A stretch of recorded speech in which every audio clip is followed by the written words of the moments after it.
Olá, galerinha, bem-vindos de volta. Hoje a gente vai dar continuidade à nossa aula de ventos com a parte 2. Na parte 2 a gente vai falar de correntes marítimas e os fenômenos oceânicos atmosféricos El Niño e Laninha. Os objetivos da nossa aula são entender como ocorrem as correntes marítimas e distinguir os fenômenos atmosféricos oceanos El Niño e Laninha. Então, bora lá para mais uma aula. Você já se perguntou o que forma as ondas do mar? Pois bem, os ventos, eles formam as ondas do mar. A passagem contínua dos ventos sobre os oceanos produz as ondas do mar.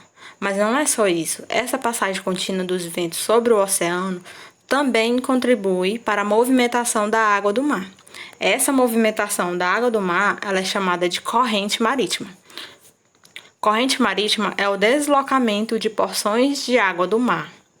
A água oceânica, ela é levada para vários cantos do planeta, e essas correntes se deslocam em direções distintas. Para entender melhor esse processo, aqui vai uma pequena ilustração do filme Procurando o Nemo. Lembra quando o pai do Nemo vai atrás dele? Aí observem o pai do Nemo com as tartarugas entrando dentro de uma corrente marítima. O nome dessa corrente marítima se chama Corrente Leste Australiana e ela realmente existe. As correntes marítimas, elas vão ter nomes, como a corrente do Golfo, a corrente leste australiana. Como eu falei, essas correntes marítimas, elas se deslocam em direções distintas. Observe no mapa as direções que as correntes marítimas percorrem. As setas vermelhas indicam correntes quentes e as setas azuis indicam correntes frias. Vários fatores provocam para a formação das correntes marítimas e influenciam na sua movimentação. Entre eles estão o vento e a diferença de temperatura entre diferentes partes do oceano. Temos, na verdade, um ciclo de águas quentes e ciclo de águas frias. Dessa forma, essas águas quentes mais superficiais, elas são levadas com o vento para determinado ponto. E quando chega em lugares mais frios, ela vai se esfriando, aumentando sua densidade e ela afunda, porque sua densidade foi aumentando. E nesse processo, quando ela afunda, ela vai empurrar a água que está lá embaixo para outro lugar, que vai se aquecer e fazer todo esse processo novamente. Ou seja, a temperatura quente e a temperatura fria faz com que gere um movimento de convecção no oceano, assim formando as correntes marítimas. El Niño e Laninha. Bem, quando estamos falando desses fenômenos, geograficamente estamos falando da região do Pacífico Meridional. Eu estou abrangendo uma área que vai da costa da América do Sul e aqui na área do Pacífico, e do outro lado eu tenho a Ásia e a Oceania.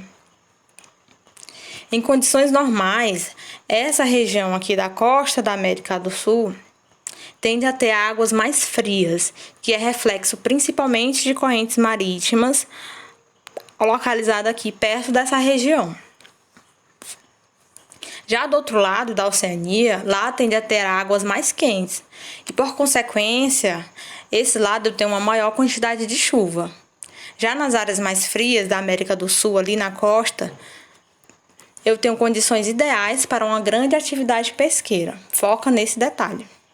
O El Niño, ele é justamente uma alteração nessa normalidade. Ele é um processo de aquecimento dessa área do Pacífico Sul.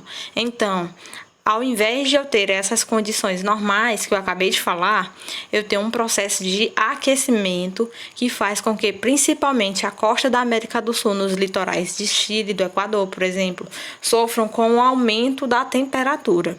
E isso provoca alterações em vários lugares do mundo, porque ele altera a dinâmica das massas de ar que estão em cima dessa área aí do Pacífico Meridional. A consequência econômica mais importante disso está diretamente relacionada à queda da atividade pesqueira. Mas por que afeta a atividade pesqueira? Bem, esse aquecimento das águas obriga as mais diferentes espécies marinhas a migrarem em direção às regiões mais frias ou mergulharem em águas mais profundas. Então, El Niño é um fenômeno atmosférico oceano caracterizado por um aquecimento anormal nas águas superficiais do Oceano Pacífico tropical. Já o Laninha, ele é o inverso.